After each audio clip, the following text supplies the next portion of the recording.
CPM Ernakulam ജില്ലാ സമ്മേളനം സമങ്കളം പര്യവസാനിച്ചു. ചർച്ചയിൽ അല്ലറ ചില്ലറ അഭിപ്രായ വ്യത്യാസങ്ങളൊക്കെ ഉണ്ടായി.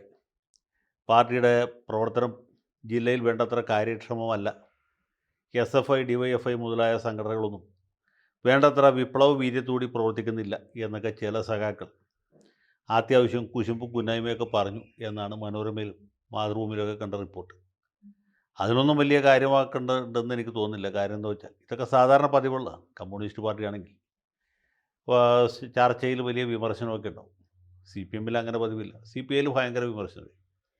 ഇപ്പോൾ CPM കുറേശ്ശെയൊക്കെ വിമർശനം ഉണ്ടാകുന്നു എന്ന് മാത്രം മനസ്സിലാക്കിയാൽ മതി. അത് തന്നെ മുമ്പ് മറ്റ് പല ജില്ലകളിലും നടന്ന വിമർശനത്തോട് താരതമ്യം ചെയ്യുമ്പോൾ എറണാകുളത്ത് അത്ര വലിയ കോലാഹലമൊന്നും ഉണ്ടായിട്ടില്ല എന്ന് നമുക്ക് സമ്മതിക്കേണ്ടതായിട്ട് വരും. അതല്ല വിഷയം. പാർട്ടി ജില്ലാ സെക്രട്ടറിയായിട്ട് സഖാവ് CN മോഹനൻ വീണ്ടും തിരഞ്ഞെടുക്കപ്പെട്ടു. അതിലും അത്ഭുതമൊന്നുമില്ല. മോഹനൻ സഖാവിനെ മാറ്റിയാൽ ആ സ്ഥാനത്തേക്ക് വരാൻ മറ്റൊരാളെ കണ്ടുപിടിക്കുക അത്ര എളുപ്പമല്ല. അതിനൊത്ത ആക്കവും തൂക്കവും ശരീരപുഷ്ടി നെഞ്ചളവൊക്കെ ഉള്ള ഒരു ധീര സഖാവാണ് CN മോഹൻ. മാത്രമല്ല പിണറായി വിജയൻ അദ്ദേഹത്തെ വലിയ താല്പര്യമാണ്. മന്ത്രി രാജീവിന് അത്ര കണ്ട് താല്പര്യമില്ല എങ്കിൽ പോലും. അപ്പോൾ അങ്ങനെ സമ്മേളനം ഏത് നിലയ്ക്ക് വളരെ ഉഷാറായിട്ട് നടന്നു, മധുര മനോഹരമായിട്ട് അവസാനിച്ചു. അവസാനത്തിൽ റെഡ് വോളണ്ടിയർ മാർച്ചും പ്രകടനവും പൊതുസമ്മേളനമൊക്കെ ഉണ്ടായിരുന്നു. പൊതുസമ്മേളനത്തിൽ സഖാവ് പിണറായി വിജയൻ വന്ന് കഴിഞ്ഞ 8-9 കൊല്ലമായിട്ട് ഇടതുപക്ഷ ജനാധിപത്യ മുന്നണി സർക്കാർ കേരളത്തിൽ നടത്തിക്കൊണ്ടിരിക്കുന്ന ക്ഷേമ പദ്ധതികളെക്കുറിച്ചും വികസനത്തെക്കുറിച്ചുമൊക്കെ പ്രസംഗിച്ചു. സഖാക്കളൊക്കെ അത് കേട്ട് കൈയടിച്ചു. ഈ സമ്മേളനത്തിന് മുന്നോടിയായിട്ട് എറണാകുളം നഗരം മൊത്തത്തിൽ ചുവന്ന ചായം പൂശിയ പോലെ മൊത്തം ചെങ്കൊടികൾ കൊണ്ടും തോരണങ്ങൾ കൊണ്ടൊക്കെ മുഖരിതമായിരുന്നു. നിരവധി അനുബന്ധ കലാപരിപാടികളുണ്ട്. വഞ്ചി സ്ക്വയറിൽ തന്നെ നിരവധി പരിപാടികൾ അരങ്ങേറി. അങ്ങനെ വലിയൊരു ഉത്സവമായിട്ട്, ജനകീയ ഉത്സവമായിട്ടാണ് ഈ സമ്മേളനം നടന്നത്. ഞാൻ പറയാൻ വന്നത് ഈ സമ്മേളനത്തെക്കുറിച്ചല്ല, സമ്മേളനത്തിൻ്റെ അലങ്കാരത്തെക്കുറിച്ചോ അല്ല, അതുമായി ബന്ധപ്പെട്ട് നഗരത്തിൽ കണ്ട ചില ചിത്രങ്ങളെക്കുറിച്ചാണ്.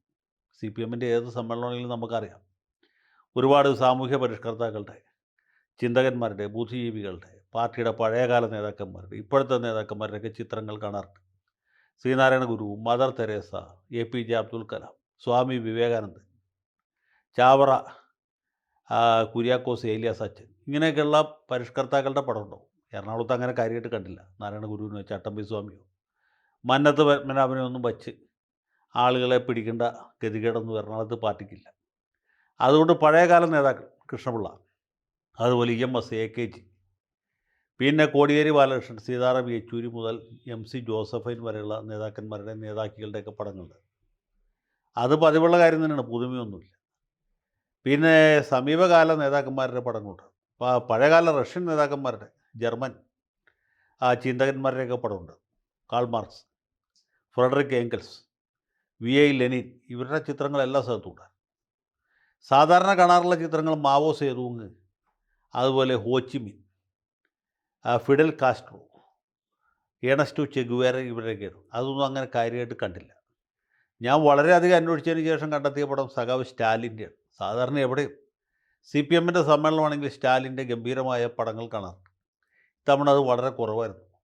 ഈ പൊതുസമ്മേളനം നടന്ന മറൈൻ ഡ്രൈവിൻ്റെ പുറത്ത് സഖാവ് സ്റ്റാലിൻ്റെ ഒരു പടം കണ്ടു. അത് തന്നെ അടുത്ത് പോയി നോക്കിയാലേ സ്റ്റാലിനാണെന്ന് മനസ്സിലാവും. പഴയ പോലുള്ള ഗാംഭീര്യമൊന്നും ഇപ്പോൾ സ്റ്റാലിന് പോലും മാർക്സിസ്റ്റ് പാർട്ടിയിൽ ഇല്ല എന്ന് വേണം മനസ്സിലാക്കാൻ. കേരള സ്റ്റാലിനായിട്ട് പിണറായി വിജയനുള്ളപ്പോൾ ഇനി എന്തിന് ജോസഫ് സ്റ്റാലിൻ എന്നൊരു പക്ഷേ സഖാക്കൾ വിചാരിച്ചു. എന്തുവാകട്ടെ, ഞാൻ പറയാമെന്നത് അതിനെക്കുറിച്ച് പോലുമല്ല. ഞാൻ പറയാമെന്ന് വെച്ചാൽ ഈ സമ്മേളനവുമായിട്ട് ബന്ധപ്പെട്ട് നഗരത്തിലെമ്പാടും പതിച്ചിരുന്ന പോസ്റ്ററുകളിൽ പ്രധാനമായിട്ടും 3 പേരുടെ പടങ്ങളാണ് ഉണ്ടായിരുന്നത്. ഒന്ന് നമുക്കറിയാവുന്ന പോലെ കാരണഭൂതൻ്റെ പടമാണ്. അദ്ദേഹം ഇല്ലാതെ പോസ്റ്റ് അടിക്കാൻ പറ്റില്ലല്ലോ. കാരണഭൂതൻ ഉണ്ട്. മറ്റേ തലയിൽ സഖാവ് MV ഗോവിന്ദനുണ്ട്, പാർട്ടി സെക്രട്ടറി. അപ്പോൾ മുഖ്യമന്ത്രിയായി, പാർട്ടി സെക്രട്ടറി. നടുവിൽ വന്ന പടം ആരുടെയാണ്? അതാണ് ഇതിൽ പ്രധാനപ്പെട്ട ചർച്ചാ വിഷയം, അല്ലെങ്കിൽ ചിന്താ വിഷയം. നടുവിൽ കണ്ട പടം പാർട്ടി ജനറൽ സെക്രട്ടറിയുടെ ചുമതല വഹിക്കുന്ന സഖാവ് പ്രകാശ് കാരാട്ടിൻ്റെ അല്ല, അല്ലെങ്കിൽ പോളിറ്റ് ബ്യൂറോ അംഗമായിട്ട് നിരവധി വർഷങ്ങളായിട്ട് വിരാജിക്കുന്ന സഖാവ് MA ബേബിയുടെയുമല്ല. മറിച്ച് നടുവിൽ കണ്ട പടം സഖാവ് A വിജയരാഘവൻ്റെയാണ്. വിജയരാഘവൻ്റെ വിശ്വവിഖ്യാതമായ ചിരിയുണ്ടല്ലോ, എലി പുല്ലും കതിര് കണ്ട പോലെയുള്ള ചിരിയുമായിട്ട് സഖാവ് വിജയരാഘവൻ ഗൗരവക്കാരനായ പിണറായി വിജയൻ മന്ദസ്മിത മുഗ്ധനായ ഗോവിന്ദൻ മാഷിന് നടുവിൽ നിൽക്കും. അപ്പോൾ എന്താണ് ഇതിൻ്റെ കുട്ടൻസ് എന്ന് ഞാൻ അപ്പം തൊട്ട് ആലോചിക്കുന്നതാണ്. ഇതുവരെ പിടികിട്ടിയില്ല. എന്തുകൊണ്ടാണ് ഈ പാർട്ടിയിൽ ഇത്രയധികം നേതാക്കന്മാരുണ്ടായിട്ട് പിണറായി വിജയനും എം വി ഗോവിന്ദനും നടുവിൽ വിജയരാഘവനെ പ്ലേസ് ചെയ്തത് എന്ന് ചോദിച്ചാൽ, വിജയരാഘവൻ പാർട്ടിയുടെ പോളിറ്റ് ബ്യൂറോ അംഗമാണ്. പിന്നെ പാർട്ടി സംസ്ഥാന സെക്രട്ടറിയുടെ ചുമതല കുറച്ചാൾ വഹിച്ച ആളാണ്. ഇടതുമുന്നണി കൺവീനറായിരുന്ന ആളാണ്. കൺവീനറായില്ല, ആ ചുമതലയും കുറച്ചാൾ വഹിച്ചതാണ്. അങ്ങനെ സമുന്നതനായ നേതാവാണ്, യാതൊരു സംശയമില്ല. പിന്നെ പാർട്ടിയുടെ അറിയപ്പെടുന്നൊരു ബുദ്ധിജീവിയാണ്. അദ്ദേഹത്തിൻ്റെ പ്രസംഗങ്ങളൊക്കെ വളരെ വിഖ്യാതമാണ്. പുള്ളി ഒറ്റ പ്രസംഗം കൊണ്ട് എതിരാളികളെ വിജയിപ്പിക്കാൻ കഴിവുള്ള ആളാണ്. പാലക്കാട്ട് നിന്ന് ഒരു തവണ ലോക്സഭാംഗമായ ആളാണ്. പിന്നീട് പാലക്കാട്ടും കോഴിക്കോട്ടും ഒക്കെ മത്സരിച്ച് തോറ്റിട്ടുള്ള ആളാണ്. അതേ എറണാകുളം ജില്ലക്കാരനല്ല. ഇനി ജില്ലക്കാരനായതുകൊണ്ട് പടം വെച്ചു എന്ന് വേണമെങ്കിൽ നമുക്ക് വിശ്വസിക്കാൻ പറ്റുന്നതല്ലെങ്കിൽ എറണാകുളം ജില്ലയുമായിട്ട് ഒരു ബന്ധവും കുലബന്ധവുമില്ല. പുള്ളിയുടെ സ്വന്തം ജില്ല മലപ്പുറമാണ്. സഹധർമ്മിണി ബിന്ദു ടീച്ചറുടെ ജില്ല തൃശ്ശൂരാണ്. മകൻ കല്യാണം കഴിച്ച പോലും എറണാകുളത്ത് നിന്നല്ല. ഏത് നിലയ്ക്ക് നോക്കിയാലും എറണാകുളം ജില്ലയായിട്ട് അദ്ദേഹത്തിന് യാതൊരു ബന്ധവുമില്ല. അദ്ദേഹം എറണാകുളം ജില്ലയിൽ നിന്ന് ഒരിക്കൽ പോലും തെരഞ്ഞെടുപ്പിൽ മത്സരിച്ചിട്ടില്ല. ഇനി മത്സരിക്കാനും സാധ്യതയില്ല. അങ്ങനെയുള്ള വിജയരാഘവനപ്പടം എന്തുകൊണ്ട് എം വി ഗോവിന്ദനോടൊപ്പം അല്ലെങ്കിൽ പിണറായി വിജയനോടൊപ്പം ഒരേ പോസ്റ്ററിൽ തുല്യ പ്രാധാന്യത്തോടെ, അല്ലെങ്കിൽ ഈ രണ്ട് നേതാക്കന്മാരുടെ നടുക്ക് റോസ് ബിറ്റ്വീൻ ടു തോൺസ് എന്ന് പറഞ്ഞ പോലെ എങ്ങനെ പ്ലേസ് ചെയ്തു? എന്താണ് CN മോഹനനെ പ്രേരിപ്പിച്ച ചേതോവികാരം എന്നാണ് നമ്മൾ ആലോചിക്കുന്നത്. പോളിറ്റ് ബ്യൂറോ അംഗമായിട്ടാണെങ്കിൽ ന്യായമുണ്ട്. പോളിറ്റ് ബ്യൂറോ അംഗമാണ് നമ്മുടെ സംസ്ഥാനത്തു നിന്നുള്ള പോളിറ്റ് ബ്യൂറോ അംഗം എന്ന് പറയാം. അങ്ങനെയാണെങ്കിൽ MA ബേബിയുടെ പടം വെക്കട്ടെ. MA ബേബി വിജയരാഘവനേക്കാൾ മുമ്പ് പോളിറ്റ് ബ്യൂറോയിൽ എത്തിയ ആളാണ്. ബേബിയുടെ പടം വെച്ചില്ല, വിജയരാഘവൻ്റെ പടം വെച്ചു. എൻ്റെ ബലമായ വിശ്വാസം ഇപ്പോൾ സീതാറാം യെച്ചൂരി മരിച്ച് പാർട്ടി അഖിലേന്ത്യാ ജനറൽ സെക്രട്ടറിയുടെ പോസ്റ്റ് വേക്കൻ്റായിട്ട് കിടക്കുക. ഇത്തവണത്തെ പാർട്ടി കോൺഗ്രസ് കഴിയുമ്പോൾ വിജയരാഘവൻ പാർട്ടിയുടെ അഖിലേന്ത്യാ ജനറൽ സെക്രട്ടറിയായിട്ട് മാറും എന്നാണ്.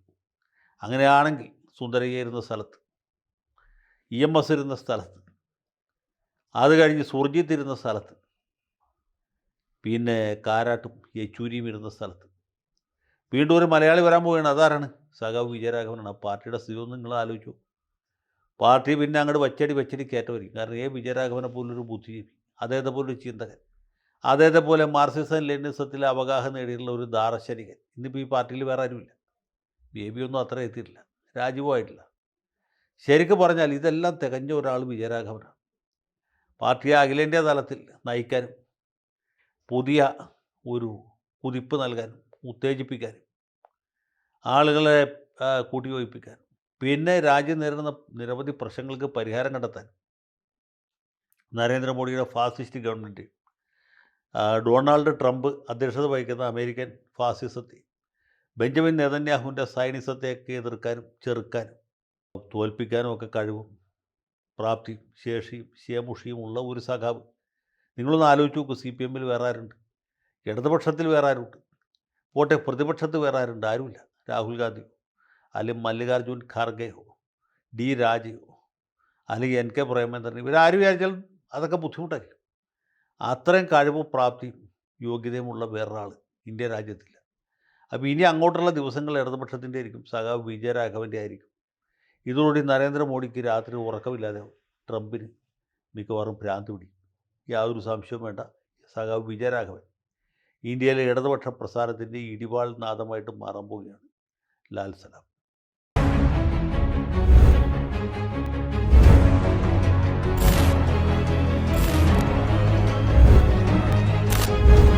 കൂടുതൽ വാർത്തകളും വിശേഷങ്ങളും നിങ്ങളിലേക്ക് എത്താൻ ABC മലയാളം സബ്സ്ക്രൈബ് ചെയ്യുക, ബെൽ ബട്ടണും അമർത്തുക.